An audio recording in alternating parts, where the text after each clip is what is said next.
अभी आप लोग सुन रहे थे राष्ट्रीय गीत, लेकिन राष्ट्रीय गीत के माध्यम से कहना है कि हर नागरिक का और हर इंसान का फर्ज होता है देश की रक्षा करना, चाहे वह वर्दी में हो चाहे बगैर वर्दी का हो दोस्तों।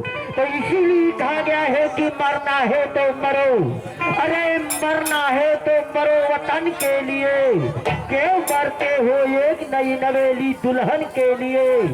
अगर हसीनों के गलियों में मारे जाओगे तो लोग चंदा नहीं देंगे तेरे कफन के लिए। तो आइए कोई सांकेतिक गीत सुनेंगे और गीत का बोल होगा नया नोहर अधिक करिया बानी।